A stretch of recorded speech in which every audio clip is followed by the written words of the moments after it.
అయితే శనివారం శనిదేవుణ్ణి పూజించడం ఎలాగో తెలుసుకుందామా? నిత్యం శనిదోషంతో బాధపడేవారు శనివారం నాడు శనిదేవుని ఇలా పూజిస్తే అన్ని కష్టాలు మాయమైపోతాయట. శనిదేవుని అనుగ్రహంతో జీవితం సుఖ సంతోషాలతో సాగుతుందట. రాజయోగంతో వెలిగిపోతుందని పండితులు చెప్తూ ఉంటారు. సో అలాంటివి మీకు ఇంకొన్ని నేను షేర్ చేస్తున్నాను. ప్రతి వ్యక్తి జీవితంలో ఒక్కసారైనా శని ప్రభావాన్ని ఎదుర్కోవలసి వస్తుంది. ఆ శని ప్రభావం నుంచి ఉపశమనం పొందేందుకు పూజలు చేస్తుంటారు. అవి ఫలించి శని మన నుంచి దూరం అవుతుంది. కానీ కొందరిని శని దోషం పట్టి పీడిస్తూనే ఉంటుంది. అనేక కష్టాలు ఎదురవుతుంటాయి. అలా నిత్యం శని దోషంతో బాధపడేవారు శనివారం నాడు శనిదేవుణ్ణి ఇలా పూజిస్తే అన్ని కష్టాలు మాయమైపోతాయట.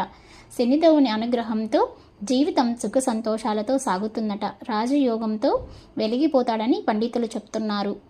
శని దోషం ప్రభావం తగ్గించడానికి శనీశ్వరుడు అనుగ్రహం పొందడానికి